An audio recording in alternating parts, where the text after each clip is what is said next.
chemtrails? What are chemtrails? Chemical trails, Daddy, and they're very bad.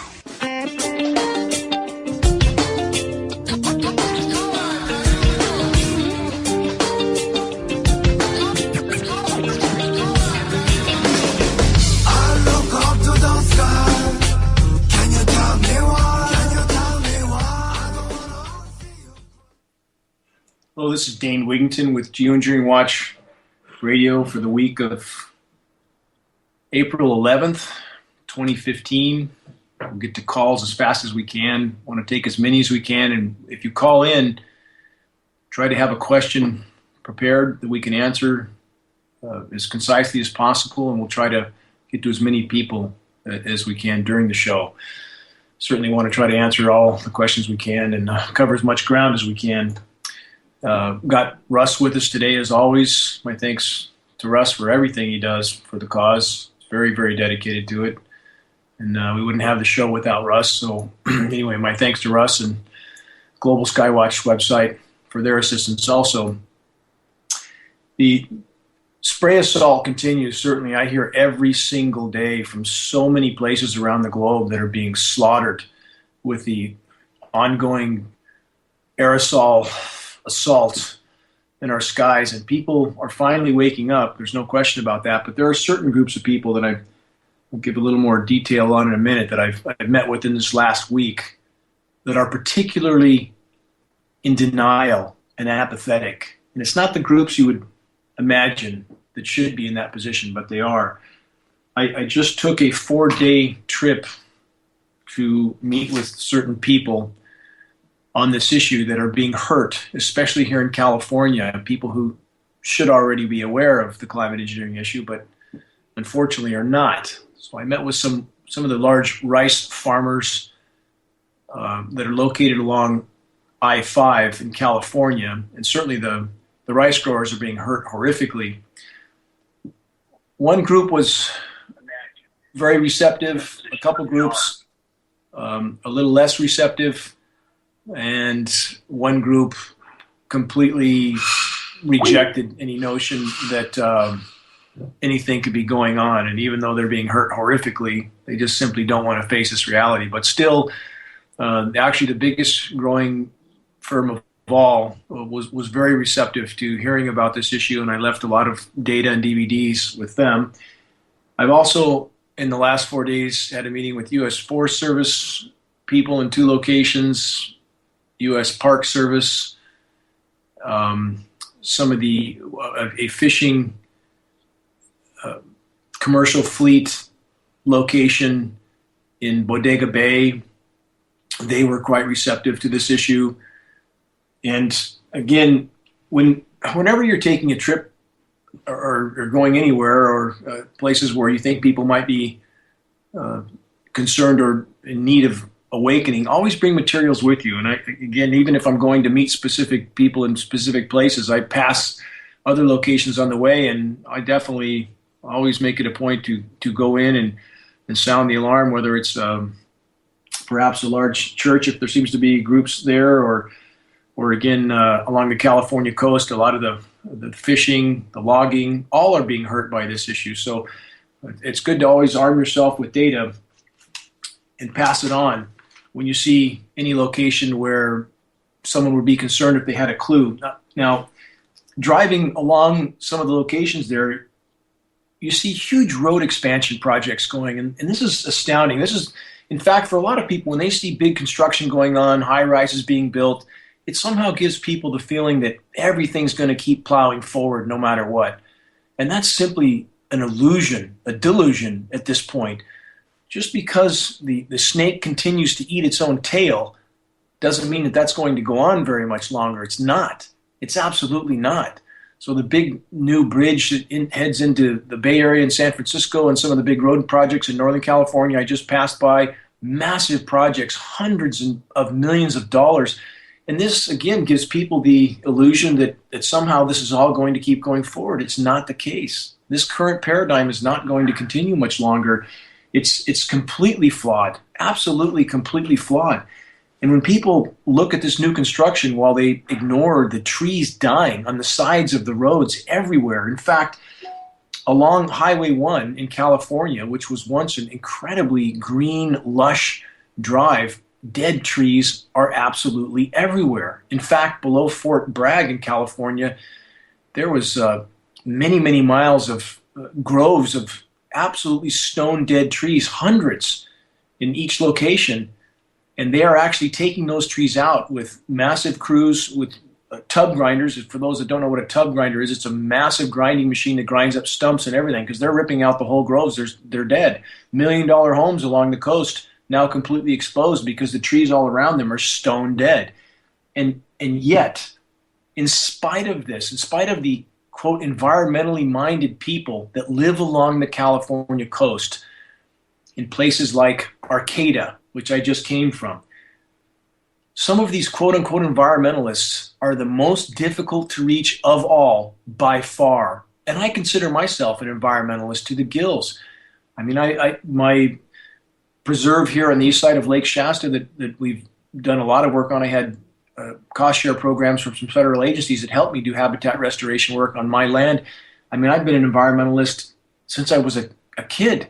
But what does that word really mean? Does it mean that you stay in your bubble and focus on saving a fish or a frog here and there while the whole house burns down? That's not being an environmentalist. That's just simply being in denial. And I met with 3 media agencies in Arcata in the last week, all of whom, I should say, were not at all interested in this issue, even though their publications are largely environmentally minded. And one of those publications, called Eco News, you would think they would be interested, wouldn't you? Absolutely didn't want to hear a word I had to say. And I can't walk out like that anymore and just say thank you very much and leave. I can't. I have to question these people as to how they can possibly call themselves an environmentalist when they're willing to ignore the greatest and most significant, most dire environmental issue of all. I have to challenge them. I can't walk out and accept that they are not willing to look at this issue. And they stand there and look at you like a deer in the headlights. They don't have a response because they know, somewhere inside they know, that they're cowards. They're absolute cowards. Well, I left data there anyway. Whether they put it in a round file or not, I don't know. But other environmentally minded groups were responsive. In Eureka, a large food co-op there, I met with the manager of, and he was extremely interested in sharing this data. I left a case and a half of commercial DVDs and hundreds of color flyers with them, so hopefully spot fires are starting there. But interestingly enough, the co-op in Arcata, California, the manager there was not receptive at all. And another manager saw that I was hitting a wall with the manager I was speaking to, and she was quite receptive. So it seems there's a division within some of these communities. But the bottom line is this: no matter how people respond, what matters is that we deliver the message. Period. And even when it meets resistance, that resistance will soon enough crumble as people are forced to face this reality. So we shouldn't be deterred when we meet with people who really don't want to hear the message. Do your best anyway, and don't be afraid to peacefully confront them as to, especially when we're talking about people who claim to care about environmental issues, confront them peacefully, that their actions speak a lot louder than their words in this sense, if they're willing to ignore this issue. And it's imperative also for all of us to, again, I've stressed this in the past, but I want to say it again, to continue to educate ourselves and not to keep marching forward with the same compass heading we had from an opinion we formed many years back based on a headline or a desired belief. We have to have accurate, verifiable, solid conclusions so that when we share with people, we gain credibility, that we have solid ground to stand on with our opinions and conclusions. Again, the aerosol assault continues to expand around the globe. The lack of blue sky is becoming almost total in many areas, and that's not going to change until we reach critical mass. And every one of us, every single day, can take the kind of actions I just described and help move the ball forward wherever you're at every day. And once we have critical mass, then marches and a lot of things that a lot of other people describe or want to do can take place. But we have to keep the horse in front of the cart. We have to reach enough people with enough data so that they understand the gravity of this issue, so that when we have a march, and there's an important one coming up, again, I hope a lot of people will decide to get off the bench and participate with, but we have to continue to treat this battle as an everyday battle. It is an everyday battle. Once we reach critical mass, a lot of other wheels will start turning. Russ, I didn't get a chance to talk to you before the show started, but what are the skies like there? We're being completely hammered here. It's really an everyday thing. Any change where you're at? No real change here. I mean, we still have skies looking like they always have. I mean, we have the artifacts. I mean, we don't see, since we've had the change in Bangor several years ago where all the jets started flying higher altitude, we don't see the daily streaks in the sky unless you sit there and look for the high altitude, except maybe 6 days a month, I would say roughly, you'll see them. But you do see the artifacts. You can see that haze. You can see the particulate trails. I think as the particulates fall down through a warmer layer of air, they start to condense.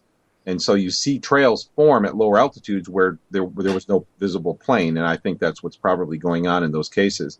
So we have all of that same stuff going on. We still have all of the same symptoms, all the same odors in the air and tastes that some people can pick up on. And so nothing really changing here, Dane, just still trying to wake people up.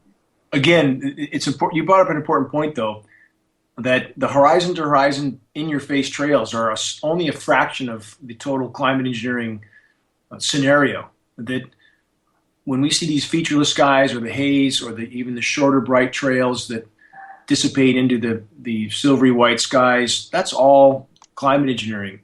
And we should stick to the scientific terms, too. I see a lot of people using the term chem bombs. You're not going to gain a lot of traction with anybody in academia with that kind of term. You're not. And if perhaps we are seeing what's might be related to what's called the CARE program. I know the acronym doesn't fit, but that's Charged Aerosol Release Program. Use a scientific acronym, but don't deviate too much into the rabbit hole on the finer details, because you'll lose people initially. I mean, the bottom line is we know aircraft dispersion is happening as part of these programs. Keep it simple when you're dealing with people, but definitely try to avoid terms like the chemtrails term, again, is not helpful to our cause. It's simply not helpful to our cause. As soon as people search that online, they come to an intentional dead end, and we lose them. So sticking to the science terms matters.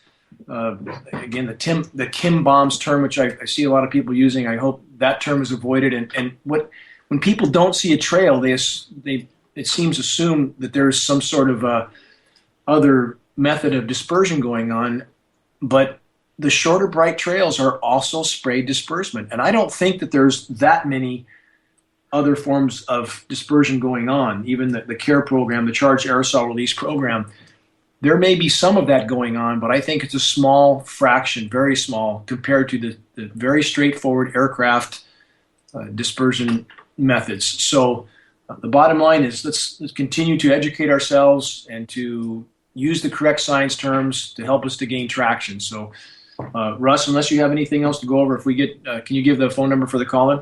Yeah, I'd love to have callers. If you'd like to call in, we are taking calls right now, 718-717-8296. That's 718-717-8296. We're ready for your calls right now. And Dane, as somebody who's very sensitive to these things, I hear reports all the time about people who get migraines throughout the night.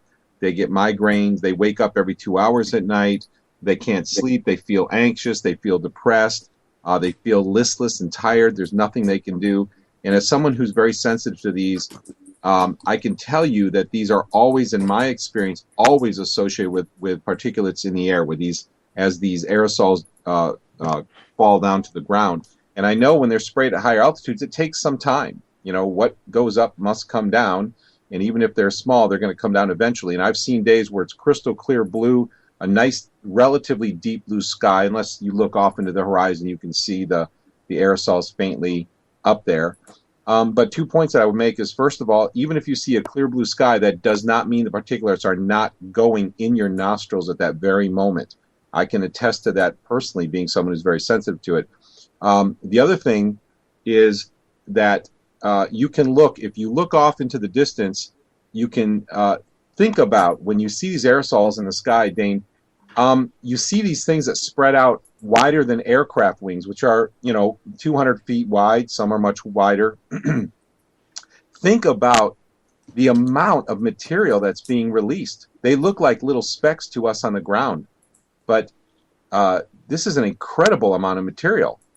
What do you think, Dane? I mean, well, you're exactly right, and this is where, again, the purpose for using nanoparticulates, the smallest possible particle, is because the smaller the particle they use, the greater the volumetric forcing is. The more surface area you have overall with a given amount of material. So if we're talking about, if we look at David Keith's original stated goal of 20, that's internationally recognized climate engineer David Keith, 20 million tons of aluminum nanoparticulates to be dispersed annually, we're talking about perhaps as many as 1,000 tankers a day with 60 to 70 tons of these particulates sprayed every single day, 24/7. It's an astounding amount of material. And as you correctly stated, Russ, that when people think what's being sprayed overhead is falling on them, this is typically not the case. It's what's upstream from you. It's what's being sprayed upstream. So even if you have a clear sky above you or a semi-clear sky, whatever was dumped into the atmosphere upstream is going to settle out on you as it comes down, wind. So again, there's nowhere to escape this stuff, and there's people who I see letters from who think that, well, they're not seeing it in their area, but they're either not sure what they're looking for, or they're not recognizing what they see, because, again, we have enough data now to know that there is no hiding from this. The whale study, which I reference often from 2010, 1,000 whales from the most remote places on the planet contained massive amounts of aluminum in their tissues. So, again, there is absolutely no place to hide from this, Russ. Yeah, I know. And we also have white bark syndrome. We have white nose syndrome in the bats. We have aluminum showing up absolutely everywhere. Aluminum blocks calcium metabolism, and it does a lot of other horrible things to the body as well. So we have people having a lot of dental issues. I'm getting a lot of feedback about dental issues, and the teeth are one of the first places that begin to be utilized by the body for calcium. Your body will steal back calcium from the teeth, and you'll start having dental issues. These are systemic dental issues that can be induced by not only aluminum, but also by Roundup, which has now been found in 75% of water samples in some studies. So a lot of stuff. It's an all-out assault, no question. And on the overall climate situation, Russ, what appears to be unfolding now globally is that they are having an ever more difficult time creating the engineered cool-down zones, and they're putting an increased amount of effort into those cool-down zones. So we see very, very above normal temperatures in one region, a stone throw away from abnormally cool temperatures, as we've seen on the East Coast. The contrast is becoming more and more stark. The lack of balance more and more apparent as they're losing ground. And this is, again, the causes of damage to the climate system. Too many people want to make it a this or that equation. It's either all this or all that. Too many people want to blame everything that's wrong with the climate on climate engineering. And again, my focus is exposing and stopping climate engineering, period. But if you try to take that approach with anybody who has any knowledge of environmental issues, you're going to lose them immediately. If you try to say or imply that the only thing wrong with the climate is climate engineering, that is simply illogical, irrational, and completely unsupportable. Cutting down forests around the globe has a massive effect. putting 100 million tons of CO2 in the atmosphere every single day has a massive effect. Paving the planet, a massive effect. Poisoning the oceans, a massive effect. And in spite of all those huge effects, the greatest single effect of all, negatively, does mathematically appear to be climate engineering. But we need to avoid dichotomous thinking, the this or that thinking, because anybody who's educated again on environmental issues, you will lose them if you try to take that approach. And that's simply not an accurate approach. So we should be careful how we phrase our conclusions or frame them, if you will. And it's important to remember that this is a complicated situation. It's not a simple this or that, as too many people want to make it. So it's back to standing on credible ground, credible conclusions, and not resorting to dichotomous thinking, the this or that thinking. All right, Dane, we have some callers that would like to talk. Are you ready? Absolutely. All right, very good. Caller with your number that ends in 42. Who are we speaking with? This is Daniel Foster. How you doing, Russ? How you doing, Dane? Hi, Daniel. How are you? Hi, Daniel. Doing fine, calling from Texas. Dane, thanks for taking time and doing an interview with me. You know, I just been thinking about it, Dane. You know, the seniority of the people who are awake, and we need to advance in our campaigning. Just posting pictures, which I'm guilty of trails in the sky, I don't think it's enough. And like you say, Dane, you know, tell people facts. We've got to quit saying chemtrails, say geoengineering. And if people, Daniel, go ahead. Said one more thing. Another thing that we all know, people think that we're crazy because we all hear this. I mean, I think we waste too much time on that particular conversation. Well, yes and no, because a lot of people are just beginning in this journey, and it's important for them to hear that we all encounter that, and that should not deter them from continuing to try. And for those people that are only on Facebook and only posting pictures and comments and not doing anything else, of course I agree with you. That's not enough. But for every person who posts a picture and a comment, perhaps there's 100 or 200 that look at that or read that, and that helps them to get their bearings. And then people can go out in the field, as I just did for 4 solid days, and try to start spot fires of awareness. Go with credible data. Well, Dane, I think you need help, and I think we need seniority in people who are awake, because, you know, you can't do everything, and I don't know why people think you should do everything. You are a leader in this cause, and, I mean, you take that and you bear that role, and you do a great job at it. You know, but when I asked you in our interview if you were given the power by the American people to do one thing tomorrow to stop geoengineering, and your answer was great, because the power is the American people. Like you said, it's time to hit the streets, pitchforks and torches. It is. And starting those spot fires of awareness, though, again, everybody's capable of doing that. We have somebody with their Skype on that's got an audio in the background. Maybe you can keep an eye on that, Russ. But if with the limited numbers we still have right now, for those that are truly committed to this cause, if they continue to hone their perspectives and hone their knowledge and utilize that with credible data to put these, start these spot fires of awareness. Again, about half the people I met with this last week had never heard of this issue at all. No knowledge of it whatsoever. And we need to remedy that. Well, I understand that. And I know we've got to have people doing that, but I really think there ought to be a seniority in this movement. We've got to treat it like, I'm really honest when I say it's like the civil rights movement. There was proof from all out throughout history that slavery was there, and people were being abused.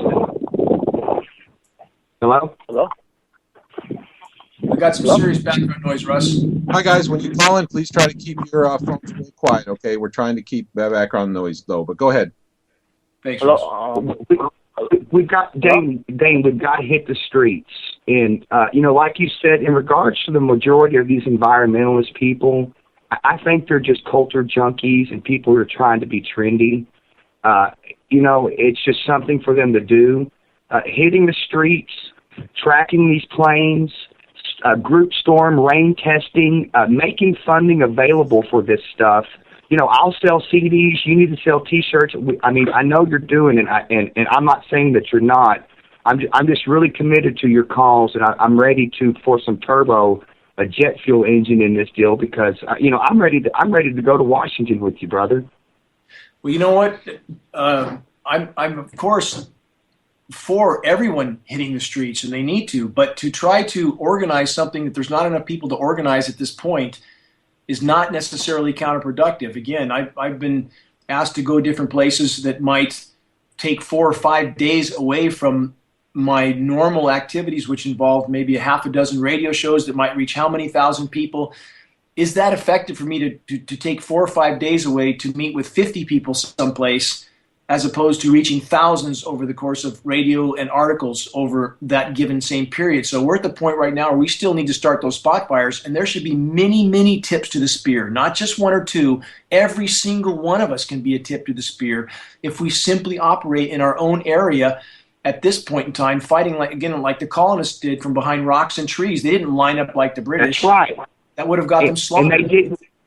And they did it with a command chain. We've got to. I really think that we need to get some kind of command chain going down here so we could really. What you do with the radio shows is absolutely essential. I don't think you need to quit doing one. Continue to do what you're doing, and I know you don't need for you to tell you that.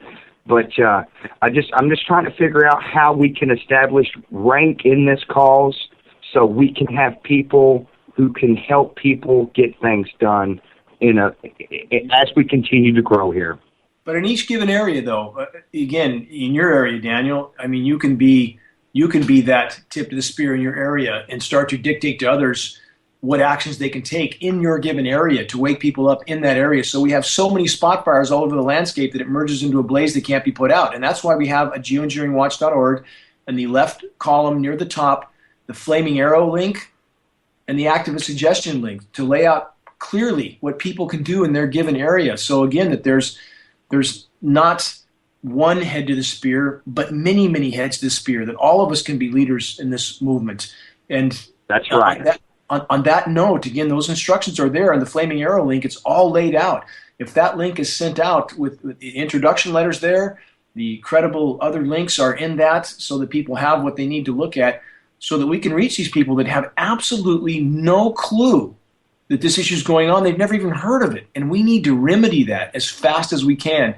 So again, as opposed to centrally flying to a given location, a lot of people spending a lot of money, a lot of time, and I've seen this go on before where if we added up what maybe a particular activist spent, flying and spending a week and the cost and everything going to a particular location to be one more body sitting in one more seat in one more location, if all that resource was put into, for example, color glossy flyers, it would be, depending on who flew where, it could be 10 or 20,000 color glossy flyers put to use that would have reached many more people than necessarily at this point in time a particular person flying to a particular location to fill one more seat. So we need to do this in a constructive manner, in an effective manner with the few of us that there are, and there aren't enough of us yet, but if all of us utilize our time, energy, and resources in the best possible manner, if all of us learn how to be tips to the spear in our own given area, that will start the maximum amount of awareness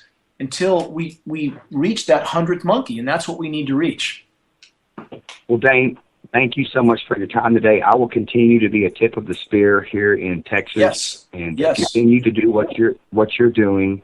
I'm going to come up with a rank plan for people here in Texas so we can get to the Martin Luther King March on Washington with the Geoengineering March on Washington because, like you said, pitchforks and torches, brother.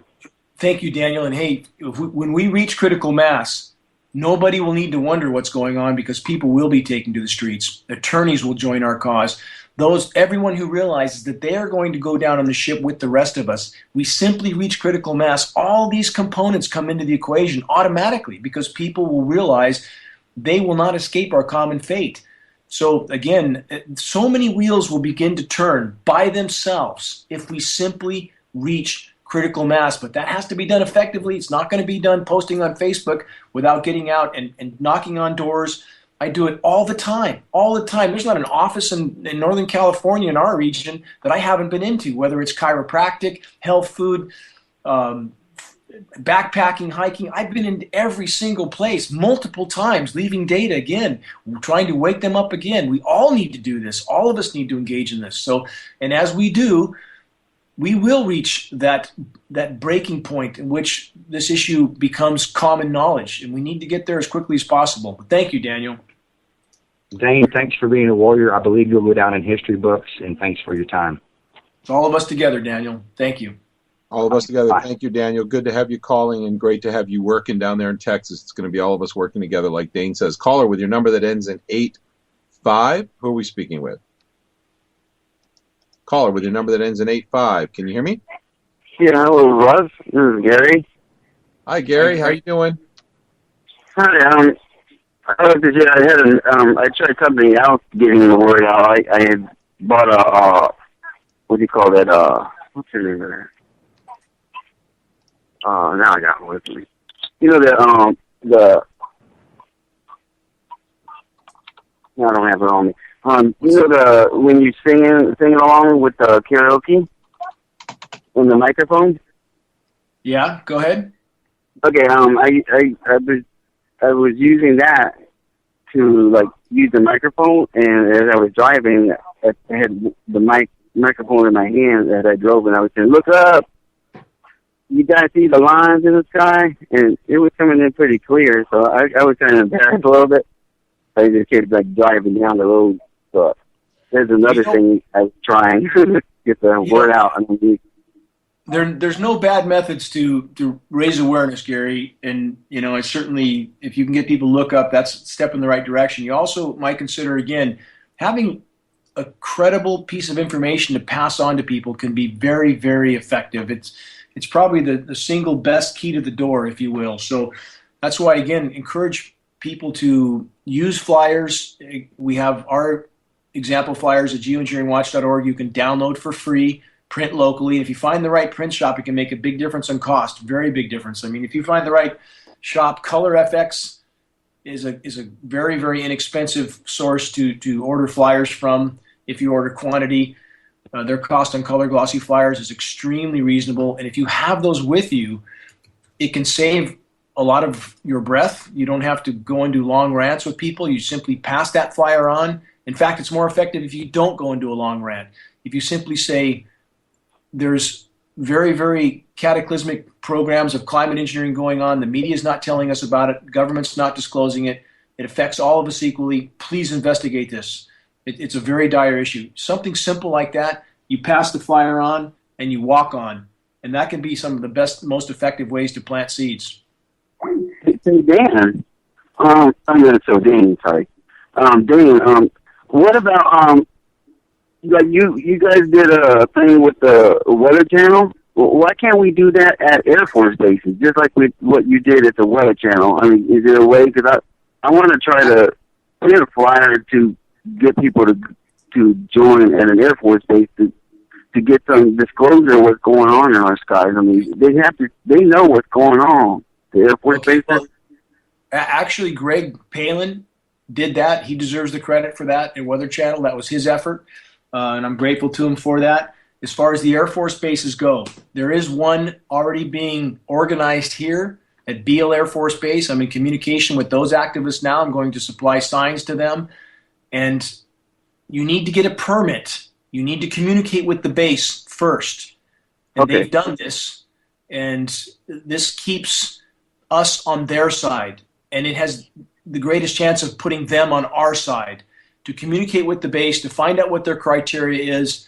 They were very receptive and cooperative, and these activists will conform to that criteria so that we try to make clear to the Air Force people that we are not their enemy, that we are trying to point out to them that these programs are harming them and their children along with the rest of us. We need the U.S. military on our side, and I realize there are very dark elements in the government and people who are orchestrating these programs, but the people carrying them out, the vast majority, are being told they're doing something for the common good.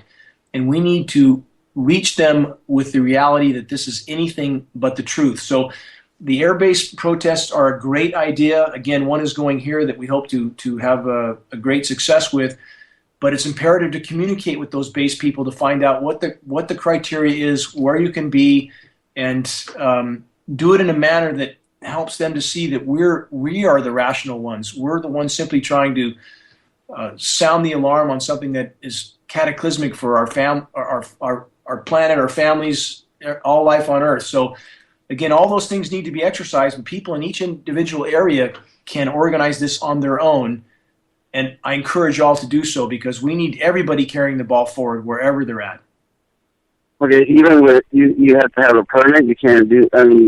When they were mad at at the police brutality, the police shootings, they didn't get a permit to go to New York. They just went out in the street. They went out in the street. They just got mad. I'm tired of the police shooting and killing. They just went right out in the street. There's no permit. That's why I don't know why we.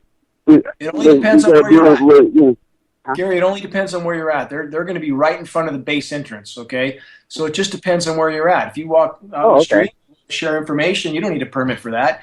But for example, for anything done at the Capitol, which there's some wheels turning on that, it's California State Capitol, or right in front of the airbase, in front of their entrance, certain things you need a permit, but the permit was basically just getting their permission, informing them of what the activity was going to be, and getting their criteria. There was no cost involved.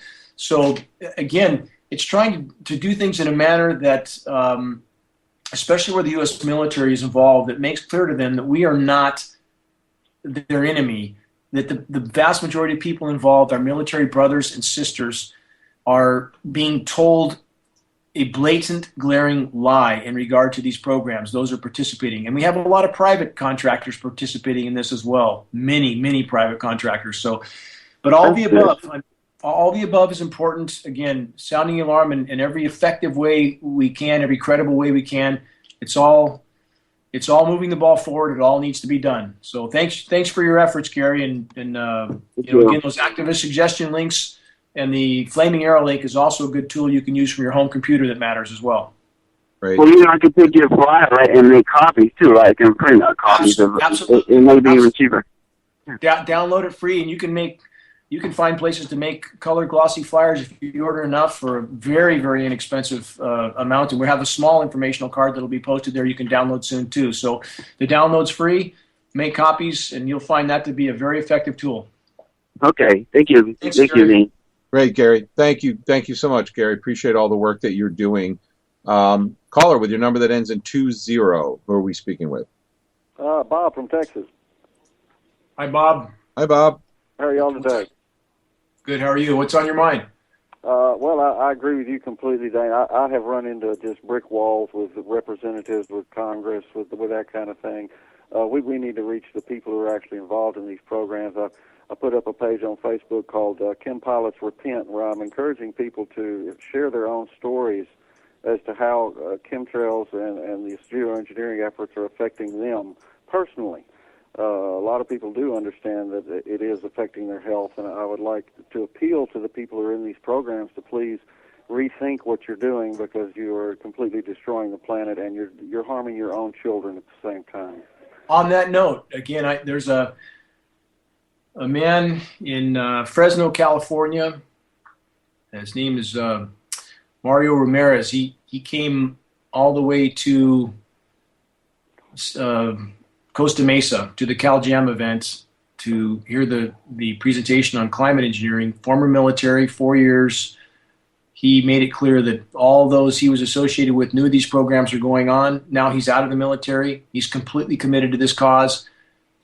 These people are our brothers and sisters. They've simply been lied to. So we don't want to alienate them. We need to reach them, as you just described, and we are. I've been approached by a number of military people, some still in the service, that made clear that they are waking up fast, very fast, to this issue. And we need to continue that. So anybody who does an organized demonstration near an airbase, do it the right way, so that they see we are the rational people. We are the ones that are simply trying to credibly point out the lethality of these programs. And that's something all of us need to engage in. It's absolutely imperative.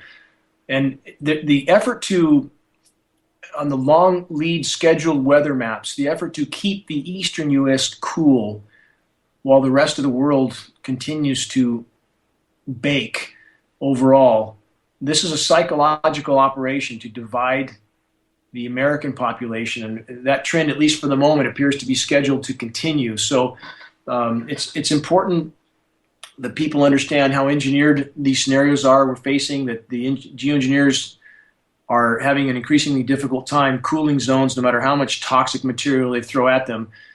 This situation is going to get bad quickly, very quickly. So even those who are resistant to this message, if you can manage to leave a flyer with them and not put their defenses up, which a long verbal rant always does to people, refine your methods, refine your tactics, learn how to pass that flyer on with the least amount of effort and the most effective statement, and walk on.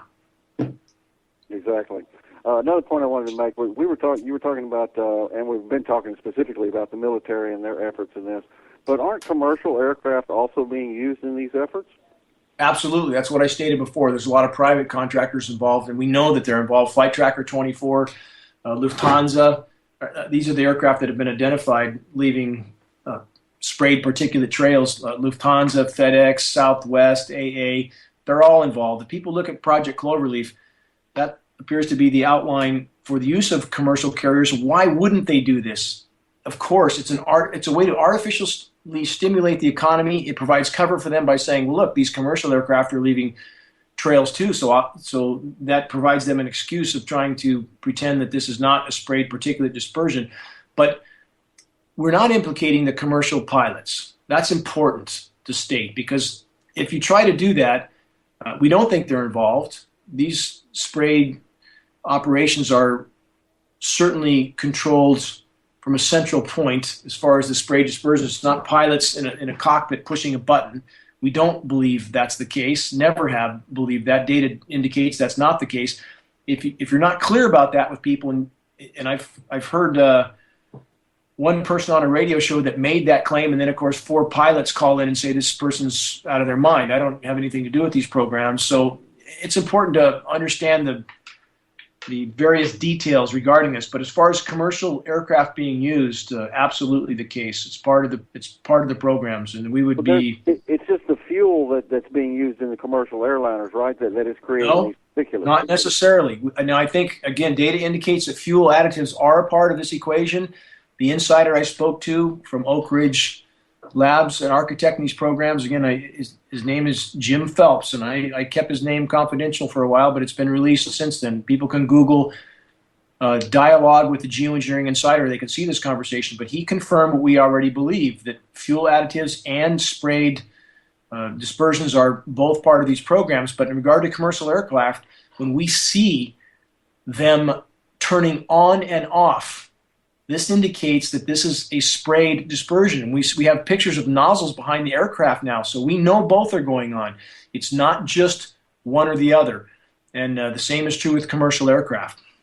It would just seem that it would be a lot harder on a regular commercial aircraft where you're carrying passengers and luggage and other freight and things like that, to have room to put equipment that would hold that type of dispersion. You're exactly right. In fact, the letters from some airline mechanics that are available online have spoken to that issue, that they wondered, this is union mechanics, they wondered why they were not allowed to work on the tanks and apparatus that were located somewhere near the septic systems and tanks in a commercial aircraft. And one particular mechanic was reprimanded and put on unpaid leave because he questioned this situation. So you're exactly right. Their payload's much, much smaller. Perhaps this is why they're charging people for their luggage now to keep the weight down. We can all speculate on that. But yes, much more difficult to deal with. But based on data that we have seen, it indicates there are separate crews that deal with these particular maintenance issues on the planes, and not part of the normal commercial crews. And people in the commercial airline mechanic industry have complained about this. So it's a complicated situation. Again, that's why we have to be careful of this or that. And fuel additives are a part, but it does appear that even commercial aircraft are being used to spray, because we have film footage of them turning on and off, period. But those trails seem to be much less in their overall volume than we see behind the military tankers. So that would fit, right? They would carry a much smaller payload, much smaller dispersion, but still actual spray dispersion.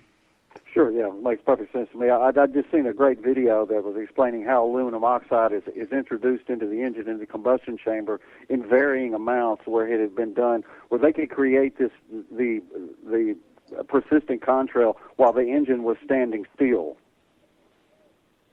Yeah, I'm sure they can do a lot of things right now at this point. They've been working on this for 65 years or more.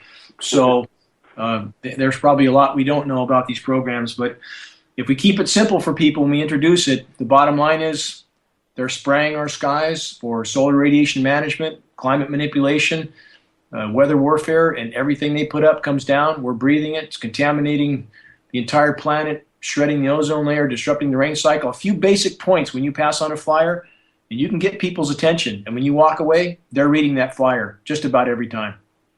I like to give out the DVDs. People love the DVDs, so I hand those out left and right. That's good. That's good too. I'm glad you do that. And certainly, you know, our DVDs out there, anybody can make copies of. And we might make a master one available again, so people can get those and burn copies, as many as they want. But the flyers work also as well, and sometimes that's cheaper and easier for people to do. So, but use every tool you have. One last word for the pilots out there. Please come forward now. Help us in this endeavor to have these programs exposed, because at some point it will become too late for you to repent. Please do it now before you're part of the problem and you will be punished along with the power structure. Thanks a lot, you guys. Thank you, Bob. Thanks for that plea. Thank you, Bob. Great information, and appreciate you calling. Anybody who'd like to call, we do still have callers we're going to take right now, but there's time to take more. Call in at 718-717-8296. Before we get to our next call, one interesting thing, Dane, is we've been looking at a lot of close-up pictures of these jets, and I know that there are patents that talk about injecting aluminum oxides into the combustion chamber. But one thing we've noticed is that on some of these military jets, we see the plumes being emitted only by the bypass air chamber. You can actually see kind of a donut-shaped plume coming right out of the back of the engine on this close-up photography, or you can see two subplumes, like one on top above the engine, one below, but not filling the entire plume, which to me suggests that there may be injection nozzles in the bypass airflow, and so only those streams of air are being contaminated with the aerosols. Any thoughts on that? Have you? I think that is a possibility, Russ. And also, one of the videos we have, which shows big sprayed dispersions coming from near the engines, but then the center area between each side, behind the fuselage, is filling in on and off with clearly something that's being turned on and off. So we have perhaps multiple methods and locations of dispersion on a given aircraft. I mean, there's, again, probably a lot of variables we can't know, but I think it's all the above. It really does look like there's multiple methods, because some of the plumes do look solid, but other ones look like they're just coming from the bypass air and only certain portions or only certain quadrants of the bypass airstream.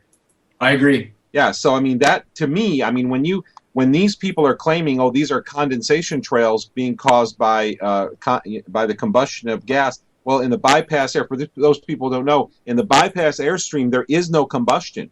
You just have air that's sucked in the front of the engine and blown out the back just like a prop. So that is pretty interesting, pretty compelling evidence that there is injection going on in the bypass airstream of those engines where we do see that phenomenon, and there are a lot of them. Agreed, Russ. Fully agreed. We know we're not seeing condensation. Something for people to contemplate. Caller, with your number that ends in 09. Who do we have here? Hi, Russ. Hi, Dane. This is Bija. Hi, Bija. How are you? Oh, I'm doing pretty well, thanks. How about you guys? Good. Doing well. Thanks for calling, Bija. What's happening? What's on your mind? Well, I have so many things on my mind, and my mind is always working overtime, to try to figure out, like, what's a better way to reach people. And I just wanted to say one thing is that I don't really even engage people in conversation anymore. I hand out little these little leaflets all the time. Unless somebody engages me, I just hand them out and let it go at that because, most people aren't willing to have that conversation or don't know enough to have that conversation yet. So it's better to steer clear of that unless somebody really knows about it. And you do find, some really knowledgeable people, or people who are definitely interested. So that's a good thing. But this morning, I had this idea while I was handing out these little flyers, and my little, I make them myself, and I just do them basically from your flyer. And I make them smaller. I do about 10 up on a page, and then I print them, and that way, I get hundreds of them for, $5. I just have hundreds of these things. And so I hand these out, and somebody came up to me this morning and said, "Oh, are you handing out money? Because it looks like it's about the size of $1. It's a little, maybe 3/4 the size of $1." So I said, "Yeah, wouldn't that be great, if you could just hand out money and, get people interested." But I'm not in a position to do that. But then I started thinking that, we pass our money back and forth all the time. And if we wrote on the dollar bill, look up "You Are Being Sprayed," GeoEngineeringWatch.com, .org. I'm wondering if, that would help in kind of a, very covert way to pass the message along because, many times when I receive $1 and somebody's written something on it or, there's some kind of cryptic message, I pay attention to it. I'm just wondering if we could use our currency to our, to our own benefits. And I can't advocate that being done. It's not legal. I can't advocate that being done with the site. So I didn't see things written on dollars all the time, and I feel like they're doing so many illegal things, that it wouldn't really bother me very much to do it. But I was just thinking, imagine if it just... Because, again, if the site got pulled down and we got taken out of the game, that's, I think, not going to help us. If someone does something on their own, I certainly can't control that, but I'm just saying I can't publicly advocate that. But but the bottom line is, though, to keep doing what you're doing and passing out the cards you're passing out and to have that ammunition with you all the time to pass on to others, that does make it exactly. extremely big difference. I always have it on me. Yeah, it really does. And, sometimes, just on a whim, if I'm out in a parking lot or something, I'll just start putting them on people's windshields. Again, I want to use the mathematical equation I've used many times. It's important people remember this equation. If you successfully pass the data on to 2 people at the beginning of a 30-day month and they to 2 each the second day and so forth for 30 days, that's 5.5 million at the end of 30 days. That's how fast the numbers add up. So people need to keep that in mind. And if you think my math's wrong, do it on a calculator. You'll find I'm not wrong. That's exactly right. So it matters that we all make every single day count. It adds up very, very quickly if you simply put the rubber to the road and every day move the ball forward. But thanks for everything you're doing, Bijah. Thank you very much for the suggestions. Bijah, you still there? We lost her. Bijah? We may have lost her. Okay, yeah, looks like we lost her. We got a couple more minutes. Caller with your number that ends in... one thing I wanted to say that, Dane, is one of the whistleblowers, there have been a number of whistleblowers that have come forward. One says that they are told to fly flight paths and that the spraying apparatus, the injectors, are actually turned on and off by remote control. That's what I said, centrally located or centrally controlled. That's what I mentioned earlier, and I absolutely believe this is the case. And we see them now appearing, it appears they're trying to be more covert in certain cases. Some days they're still as blatant as ever, but we definitely see on certain days the shutting on and off. Sometimes as they're moving over some existing thicker cover, they'll dump heavily, and when they move out in the open air, they skin it back. So we do seem to see that type of control, and I would... I believe all available data indicates that is a centrally controlled situation. Yeah, it certainly does make sense. I agree. Yeah. Caller with your number that ends in 00. Who are we speaking with?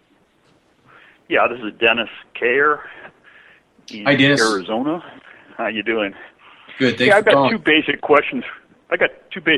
For you. I'm sure you've probably been over this before, but I've never called in or gotten involved with it.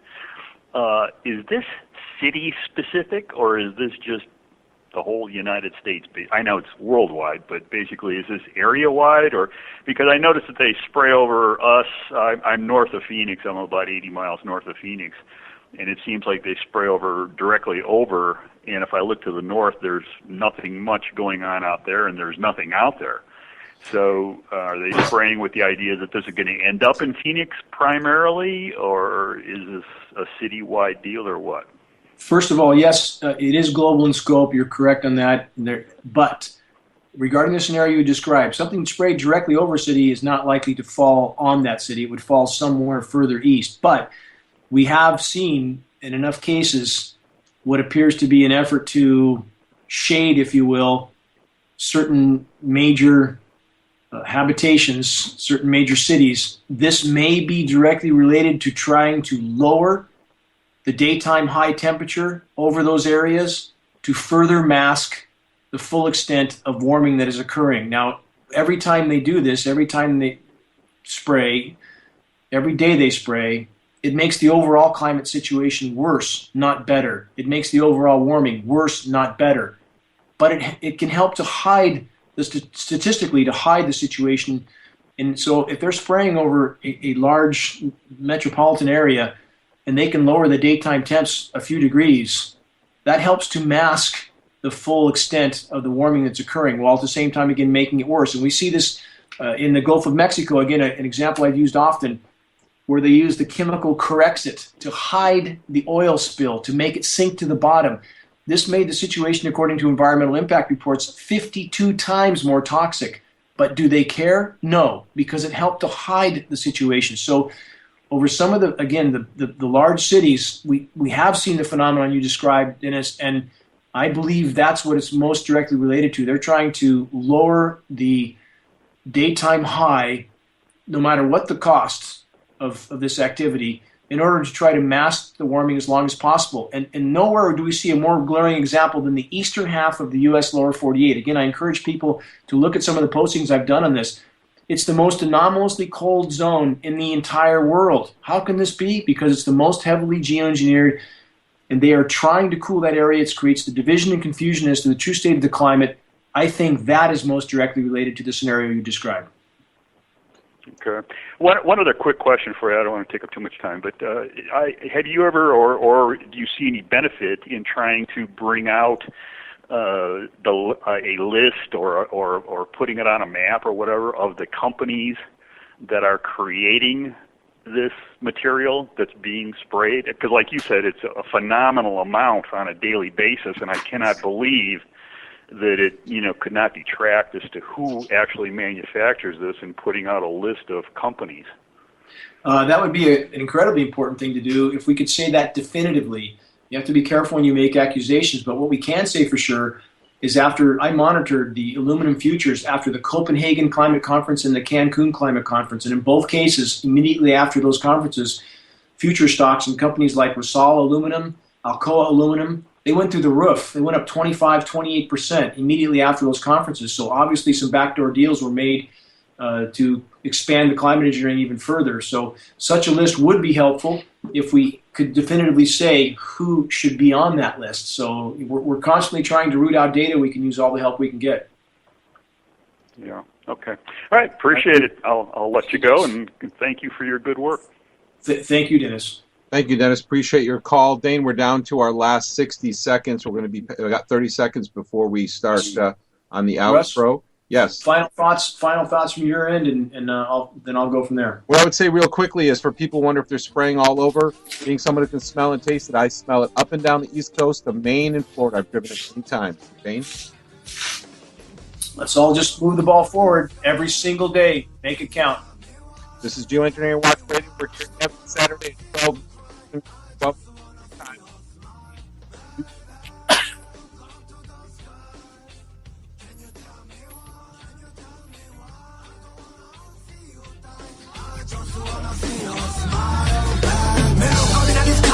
Can't see clear. Blue skies are gold and white. Lines up here, them say it's natural. Me now believe them. Them say it's vital. Me now listen to them.